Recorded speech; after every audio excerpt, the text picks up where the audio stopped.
Welcome to episode 3 of Ensemble Influence How Choir Arrangements Impact Society. I'm Landon Pitts, I'm your host today, and we are discovering the power of music and its deep impact on our experiences. We are going to tackle an otherworldly and enduringly beautiful choral works ever composed, O Magnum Mysterium. This has been sung and loved for centuries, capturing the wonder of nativity in language, culture, and time-transcending form. But what is it about O Magnum Mysterium that has allowed it to stand the test of time?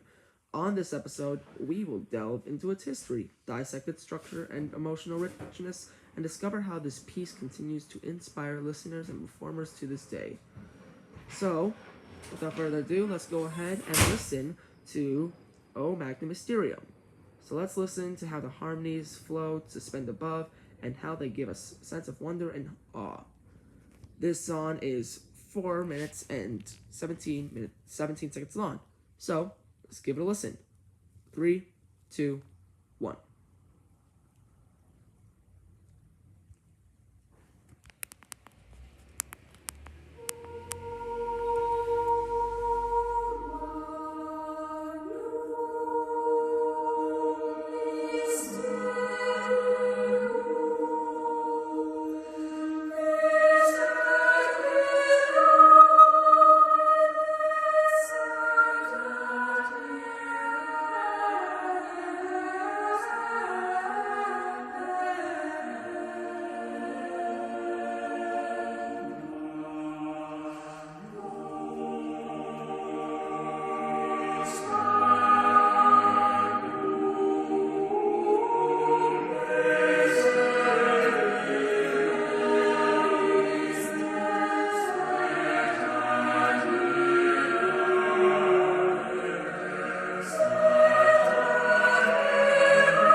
Wow.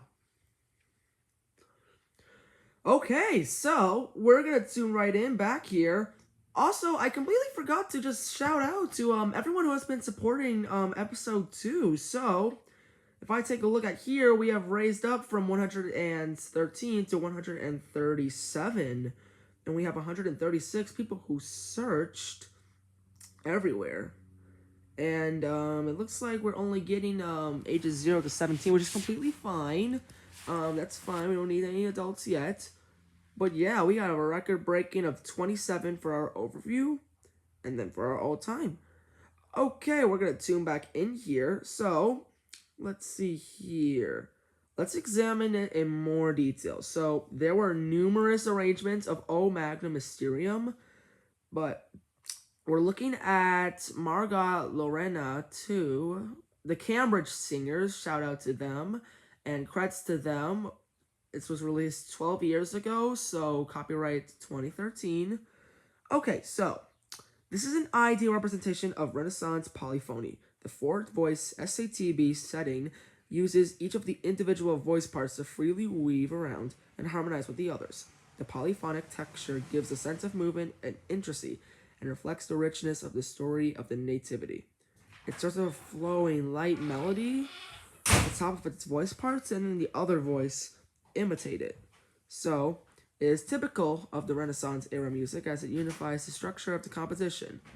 And then it enters sequentially, and then it just got really up there. I'm over here. My eyes so so wide that I can probably see the stars if I went outside at night. So then it builds something that feels layered on stage, and it just comes in front of our ears. So one of the standout moments is that the animals that would see the newborn Lord, it's a slowdown in the pace of the music, and there's more use of harmonies with an air of pathos. It's calling to mind of the amazement of the situation. So like, the use of resolution and the introduction of this, it produces tension and then intensification. It increases the emotional charge of the words. So it's contemporary and filled with lush. It's rich harmonies and shimmering texture to establish an atmosphere of wonder and stillness. So the work starts off with only a single note in the bass and building choral texture to occupy the full space. This introduction is like something emerging out of nothing, as if it is nothing out of silence. So it's really emotive, featuring surprise, chordal ideas, and moments of piercing loveliness. So it's a mysterium, and that means like it's an unusually rich chord. So it underscores the intrigue and wonder of the nativity and the application of dynamics and quiet stillness. It just gives like a dramatic climax, and it contributes to the emotional power of the works. So each of these illustrates again and again what is timeless and versatile of this. So like in the complex polyphony of the Renaissance or the rich harmonies of contemporary choral writing, it continues to move and to inspire listeners and to cause them to ponder about the wonder and majesty of the living. So, I thought that was amazing. I might be like over glorifying it or something, but like I just love the idea of like starting soft and then just growing up there. Like it's like a business starting off small and then growing up to the top and then just going back down. It's giving like maybe Sears. Like maybe Sears started off back when it was like maybe not as popular, but then it grew up there really fast, but then it went bankrupt and then closed most of its stores. This is the same idea here, except it's about dynamics and volume. So it went up and then it just went down. So went from a piano to a forte to a piano. So anyways, in addition to this musical song, O Magnum Mysterium, it inspires effects both on society and individuals. So this work addresses universal issues of wonder and divine love, and as such, it is accessible to listeners of every possible background and belief. So at our level, it's a testament of the ability of religious music to unite individuals, performed in either a grand cathedral, a modest church, or a concert hall. It's an experience of common respect and wonder. So in an often world and other such music can be a common bond, reminding us of the similarities as human beings and the presence of divine beauty. So for everyone, it provides an oasis of calm and contemplation in an otherwise frenetic world. So it suggests we like slow down, take a moment, and reflect on our lives as we know it, and then we get really up there, but then maybe we stop and then we take a moment to go back down, take some deep breaths. So let's just we suggest we slow down, we reflect on the wonder and magic of life, and then we move our hearts. So it's an aspiring reminder of humility and love and the nativity story. So it gives us a deeper significance of the reason to adopt the values of generosity, gratitude, and compassion. Okay, so before we go ahead and wrap up this episode right here, let's go ahead and listen to this song once again, and then I will do my closing thoughts as this song will finish.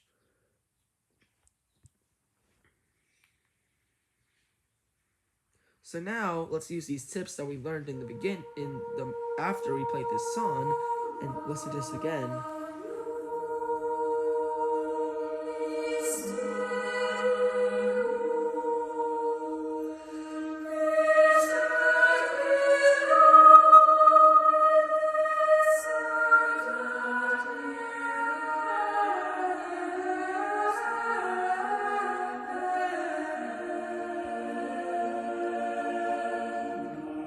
While we're listening, I just want to say my closing thoughts.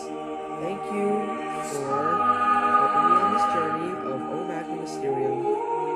So I hope I have thank you further in your understanding and enjoyment of the power and understanding of choral music that has moved you to consider the spirit of wonder, divine love, and this peace absolutely represents. If you like this episode, subscribe, share the music, and continue to follow. How do you feel when you hear it? I'd love to hear about your experience. Until then, keep listening, and especially keep reviewing.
So yeah, now we're putting our knowledge after looking at the song. Now we definitely have a better understanding of the song now that we talked about this of wonder.